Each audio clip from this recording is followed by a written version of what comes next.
안녕하세요. 부자를 꿈꾸지만 마음만 부자인 초코부동산입니다. 시작하기에 앞서 구독과 좋아요 부탁드립니다. 무주택자분들은 기존 주택 가격 상승으로 매매보다는 아파트 분양에 관심을 많이 가질 겁니다. 수도권 일부 지역을 제외하고 분양가 상한제 적용으로 시세보다 10에서 20% 이상 저렴하게 분양을 하기 때문입니다. 그러나 요즘 대출 규제와 너무 자주 바뀌는 세법으로 인해 혼란을 겪고 있습니다. 아파트 청약에 당첨돼도 중도금 대출 문제로 청약 당첨을 취소하는 경우가 속출하고 있습니다. 그 예로 21년 연말에 분양한 인천 송도 자이더스타 같은 경우는 분양 세대의 35%인 530세대가 청약 취소를 하였습니다. 참고로 투기지역 당첨 후 취소하게 되면 페널티 10년간 재당첨 기간이 제한됩니다. 인천 송도 자이더스타와 같이 당첨 취소 사태가 발생한 이유는 대출 문제가 가장 크다고 생각됩니다. 이 말인즉 제대로 알아보지 않고 청약을 넣어서 발생한 문제입니다. 사실 본인이 제대로 알아보지 못한 잘못도 있지만 세법이 너무 자주 바뀌는 이유가 가장 큽니다. 오늘은 많은 분들이 혼란스러워하는 아파트 청약 당첨 시 대출에 대해 알아보겠습니다. 아파트 청약 당첨 시 절차. 아파트 분양 당첨 시 계약금, 중도금, 잔금을 납부해야 합니다. 중도금과 잔금은 대출로 가능하지만 계약금은 본인 자금으로 납부해야 합니다. 중도금은 집단 담보 대출로 대체를 합니다. 당첨 후 2주 정도 후에 계약 시 계약금을 납부해야 합니다. 일반적으로 납부 방법은 두 가지 경우가 있습니다. 첫 번째로 계약금 10% 중도금 60% 잔금 30%를 납부하는 방법입니다. 두 번째로 계약금 20% 중도금 50% 잔금 30%를 납부하는 방법입니다. 이해를 돕기 위해서 22년 분양하고 있는 송도럭스 오션 SKVIEW 당첨 시 납부 일정이니 참고하시기 바랍니다. 아파트 청약 당첨 시 중도금 대출.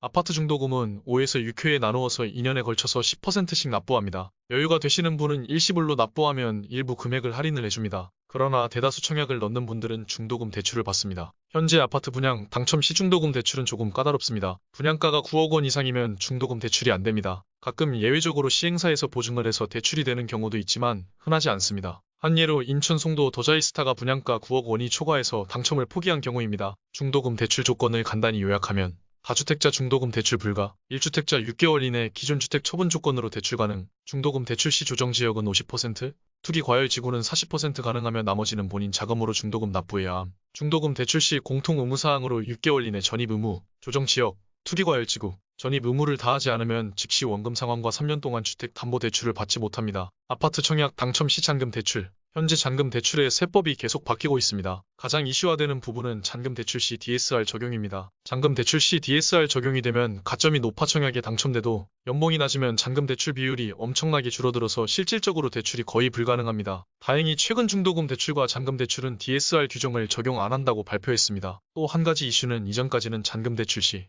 아파트 감정평가액이나 KB 부동산 시세로 계산해서 대출을 했습니다. 그러나 현재 분양하는 아파트 분양가로 대출을 실행한다고 합니다. 기존 분양받은 아파트는 기존 방식대로 적용됩니다. 분양가로 대출이 되면 프리미어 피가 붙어도 적용이 안 되기 때문에 대출 가능 금액이 많이 줄어듭니다. 가장 중요한 부분은 대출 정책이 계속 바뀌고 있습니다. 청약을 넣으시 대출 계약을 잘 세우시고 또 바뀐 부분이 없는지 체크하시고 진행하여 불이익을 받는 부분이 없길 바랍니다. 20대 대통령 윤석열 당선인 공약 중에 부동산 대출 규제를 완화한다고 하니 집을 구매하실 분들에게는 좋은 소식일 것 같네요. 여기까지 아파트 청약 분양 진행 절차 및 중도금 잔금 대출 시 정보에 대해 알아보았습니다. 제 영상을 시청하시는 분들에게 조금이나마 도움이 되었으면 좋겠습니다. 오늘도 행복하고 즐거운 하루 보내세요. 구독과 좋아요 부탁드립니다.